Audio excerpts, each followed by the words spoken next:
You clean your throttle body thinking you're doing your car a favor. 15 minutes later, you start the engine, and now the RPM shoots up to 1500, the idle keeps hunting up and down, and the car suddenly feels worse than it did before you touched it. You start wondering, what did I mess up? Then the shop tells you it needs a throttle body relearn and wants to charge you for an hour of labor. But here's the part they don't always tell you. There isn't one universal relearn procedure for every car. Some vehicles relearn automatically, some have a specific pedal and ignition procedure, and others need a scan tool. The good news is that you can often handle the relearn yourself.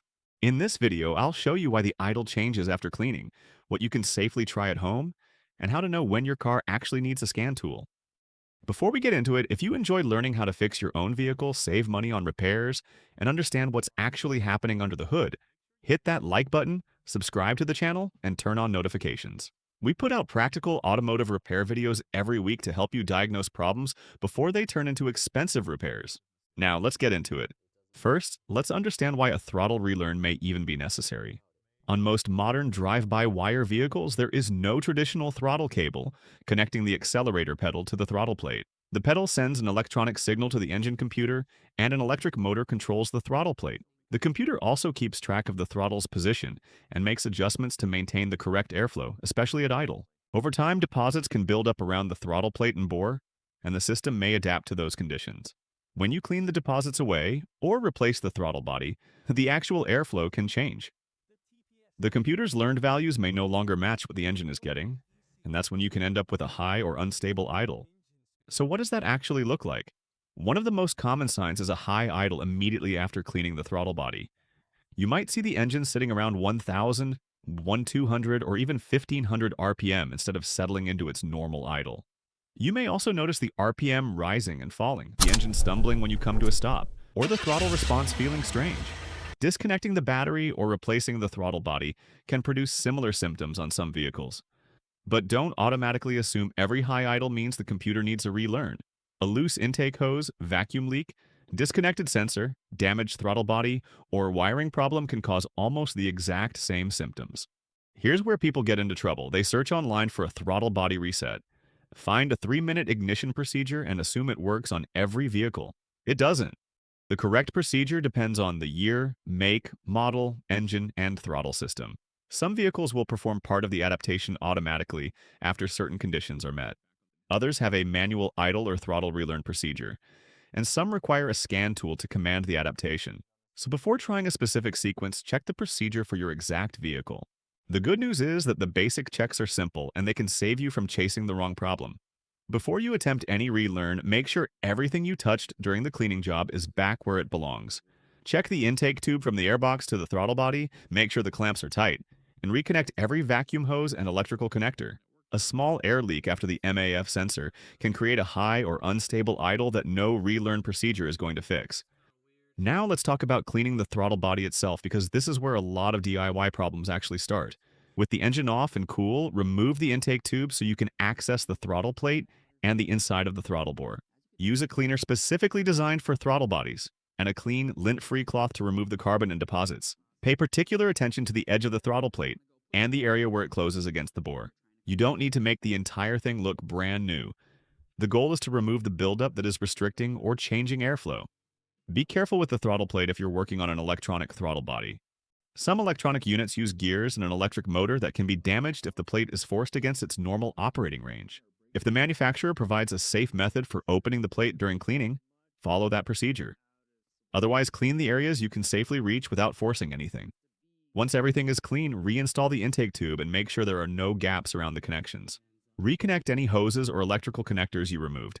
At this point, don't immediately start pressing the accelerator or trying random pedal combinations you found online. First, check the manufacturer's recommended throttle or idle relearn procedure for your vehicle. On some vehicles, the relearn is relatively simple. You may have to turn the ignition on without starting the engine, wait for a specified period, switch the ignition off, and then start the engine under specific conditions. Other vehicles may require the engine to reach operating temperature and then idle for a certain amount of time without using the accelerator. Some systems learn their new position automatically as you drive. And on certain vehicles, a scan tool is required to perform the throttle adaptation or clear learned values. There is no single sequence that I can honestly tell you will work on every car. That's why the exact vehicle information matters here. If your vehicle does have a manual relearn procedure, follow it exactly. Don't shorten the waiting times, don't add extra pedal presses, and don't change the sequence because someone on the internet said their car worked differently. These procedures can be surprisingly specific.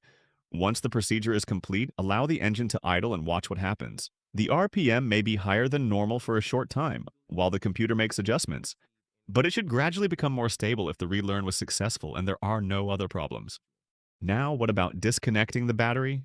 You may have heard that removing the negative cable for 10 or 15 minutes will automatically reset the throttle body.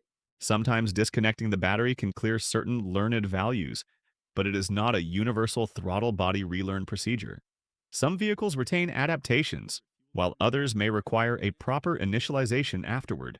Disconnecting the battery can also reset radio settings, clock settings, transmission adaptations, and other learned information. So don't use battery disconnection as your first choice unless the manufacturer's procedure specifically calls for it.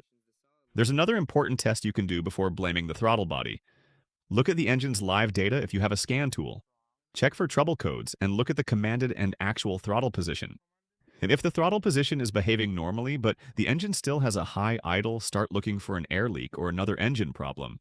If you have throttle-related codes, especially codes involving throttle position, actuator performance, or accelerator pedal correlation, don't keep repeating the relearn procedure hoping the code will disappear. You need to diagnose why the computer is seeing that fault. And remember, cleaning the throttle body does not automatically mean the car needs a relearn. Some vehicles are designed to compensate for the cleaning on their own. Others may need an adaptation procedure because the computer has learned a specific closed throttle position. If the idle remains high after you've followed the correct procedure, go back over the work you just did. Check the intake boot carefully for cracks. Make sure the hose clamps are tight. Check the PCV hose and vacuum lines. Make sure the MAF sensor is plugged in and seated correctly. Look for connectors that may have been left loose. A vacuum leak or unmetered air entering the engine can create a high, unstable idle that no throttle relearn will cure because the computer isn't dealing with an old learned value, it's dealing with a real airflow problem. If everything checks out and the vehicle still won't relearn, that's when a scan tool becomes useful.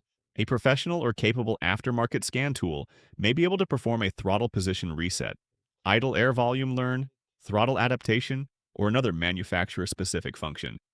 The terminology is different from one manufacturer to another, but the idea is the same. You're telling the computer to establish the correct reference points for the throttle system. So here's the big takeaway. If you cleaned your throttle body and the idle suddenly changed, don't panic and don't start replacing parts.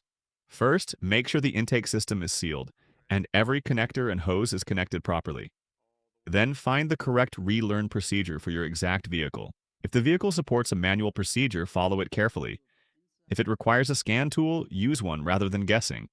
And if the idle remains high or unstable after a proper relearn, stop blaming the computer and start looking for an actual mechanical or airflow problem.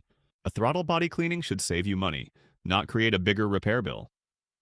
The key is understanding that relearn procedures are vehicle-specific, and knowing when a relearn is actually the problem and when it isn't. If your car jerks, bucks, or hesitates every time you accelerate at low speeds, don't automatically blame the transmission. In the next video, we will be looking at how to fix a car that jerks when accelerating at low speeds. I'll show you the most common causes, the tests you can do to narrow it down, and how to find the real problem before you start replacing expensive parts. Be sure to subscribe and turn on the notification bell so you'll be the first to know when we post it. Thanks for watching, drive safely, and I'll see you in the next one.